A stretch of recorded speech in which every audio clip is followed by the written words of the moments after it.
Right now, on the open ocean, massive crude carriers are turning off their trackers. Over 2,000 ghost ships are vanishing from global radar, carrying sanctioned oil no one is supposed to see. And they are not using the dollar.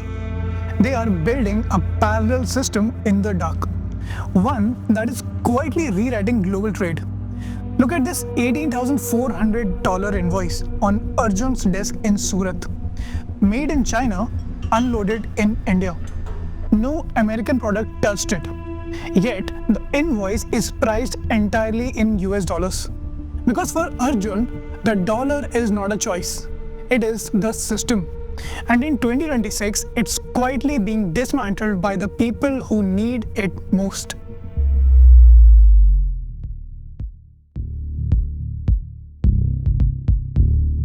Sea breeze hits the container terminals at Mumbai port. Long rows of oil tankers ride low in the water. In 2022, India tried to step outside the dollar's shadow. Major geopolitical shocks created a rare economic opportunity. The government approved 60 special rupee washer accounts covering 18 countries. The logic was simple: buy heavily discounted Russian oil with Indian rupees. But this mechanism still relied heavily on dollar. There is no direct exchange rate for rupee and ruble. The Reserve Bank mandates cross-currency calculations tied back to the dollar or the euro. You cannot escape a system while using its ruler. Indian refiners tried to purchase that discounted oil and they hit a brutal wall immediately. Russia wants India to pay in the yuan, the Chinese currency. But New Delhi has a policy against that. The Finance Ministry of India has cautioned against using the yuan. Despite that, some transactions were made. Even state-owned Indian Oil paid Russia in the yuan. That is a massive shift in leverage. Indian refiners were forced into a humiliating corner. They routed payments through an ICICI bank branch in Shanghai. India subordinated its national strategy to a border rival just to secure a crude oil discount. This isn't theory. It's already happening. Routing payments through Shanghai is abstract. It is just numbers on a digital screen. But what happens when this shadow economy moves onto the physical ocean?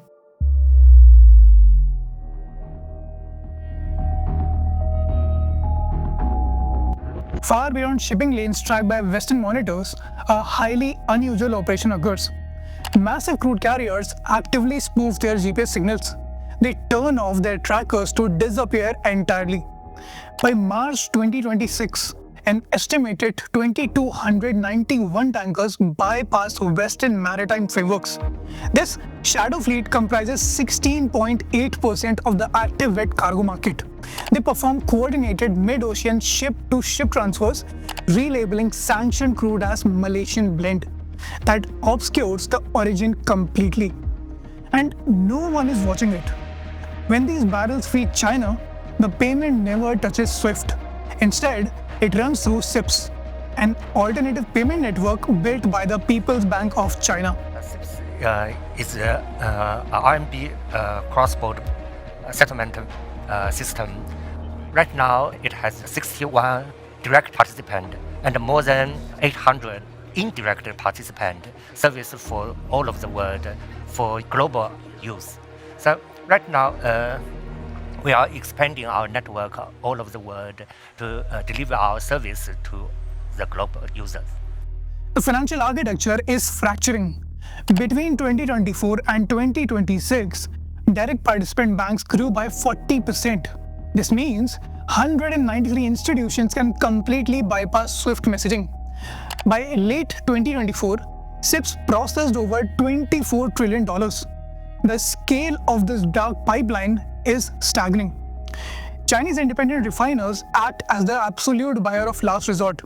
They secured deep structural discounts on sanctioned oil. In 2024, the Chinese economy saved an estimated $15 billion. China is systematically hoarding this asset. Between late 2021 and March 2026, observable inventories expanded massively. China secured 1.2 billion barrels, equaling 109 days of seaborne import cover. Western sanctions ironically subsidized this physical buildup. cut them off tomorrow, they don't blink. They built an impenetrable energy fortress. The crude flows straight into independent teapot refineries in Shandong province. These exact sanction barrels eventually become plastic. Arjun sells this plastic back in Surat as chargers. And that response won't come from where you expect.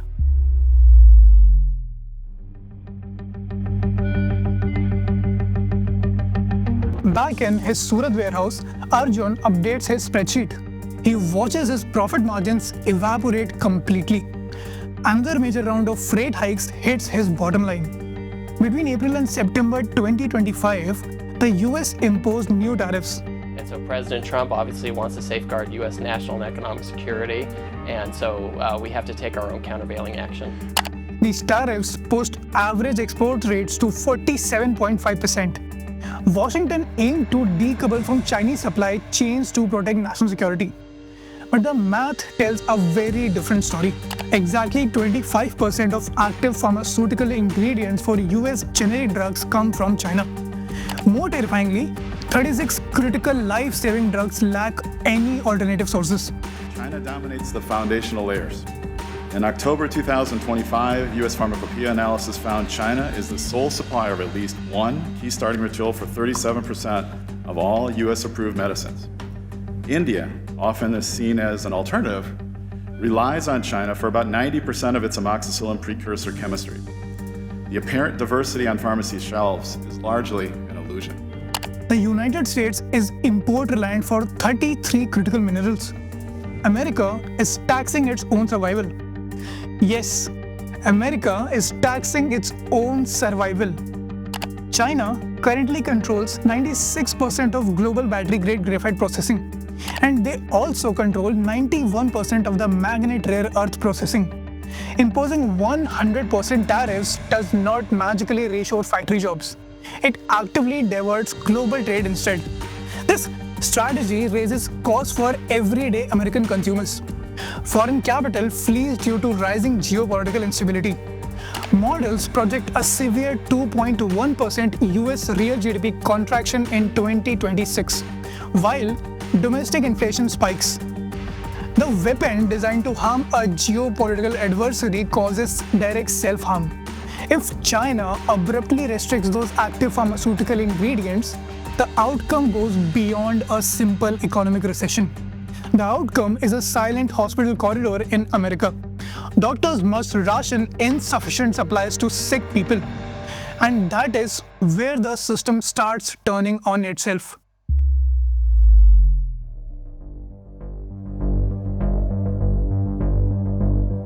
We must protect the position of the American dollar as a pillar of monetary stability around the world. The US dollar dies. US dollar loses its status. The dollar is at risk. Most powerful economies in the entire world being at risk. The dollar isn't dying. Right now, it's still dominating everything. It holds 56.77% of global foreign exchange reserves. It dominates 88% of traded foreign exchange volumes and controls 64% of total global debt. Arjun feels this dominance directly in Surat when the US Federal Reserve touches interest rates. His loan EMI spikes before his shipment even arrives. The dollar is not dead yet, but the foundation underneath it is rotting. The US federal budget deficit for 2026 hits $1.9 trillion. The treasury market requires constant foreign demand for funding. Interest payments reach $879.9 billion in 2024, officially surpassing total national defense outlaws. By 2036, the Congressional Budget Office projects those costs will scale to a staggering $3.1 trillion. Historically, China bought all that American debt. That era is officially over. China is no longer buying debt. They are systematically liquidating their current holdings, which fell from an all-time high of $1.32 trillion in 2013 to just $693.3 billion by February 2026. They are executing a sustained capital flight. Between 2018 and 2026, Chinese investors abandoned American commercial real estate. They left mega projects like the Metropolis complex in Los Angeles as stranded assets. The United States aggressively taxes its largest historical creditor, while desperately needing foreign capital inflows. They must prevent an internal debt spiral. And that's where the real instability begins.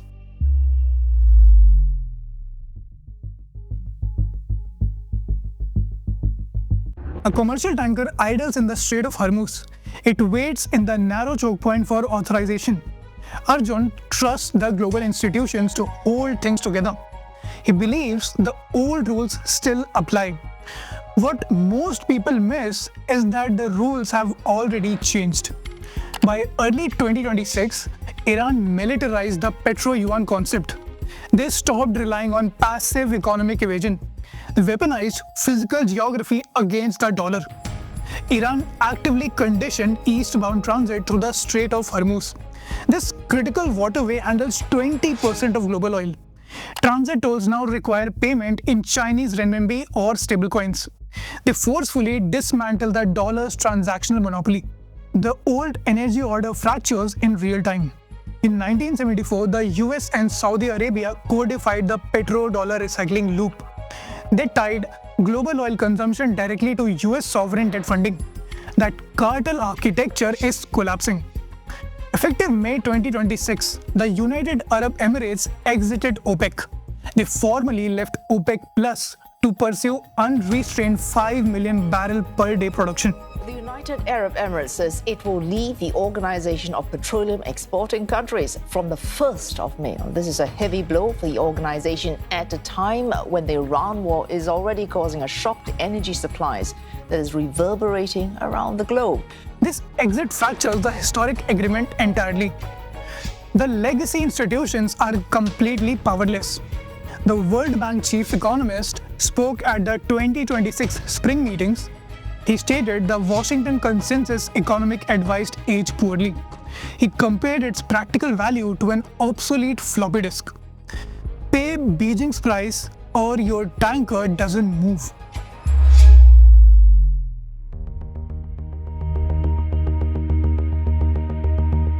Back in Surat, Arjun signs the $18,400 invoice. He authorizes the wire transfer immediately. The dollars move and the goods will arrive. On the surface, the global system still functions. His profit on each charger is now just ₹14, dropping from ₹42 last year. His margins bleed because global trade plumbing fractured. But here's what nobody is saying out loud. Iran, Russia and China did not build a better system. The yuan is just a bear trap. They traded one empire for another.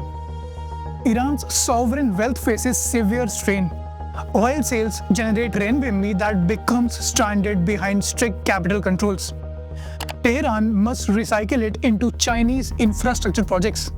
This grants Beijing absolute leverage over future crude pricing.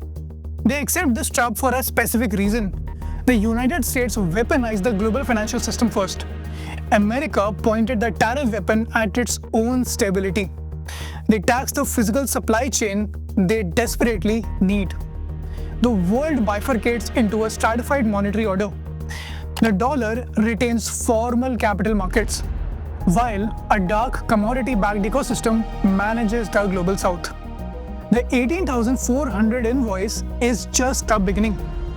The next crisis will not use dollars at all. This is Akshat, signing off.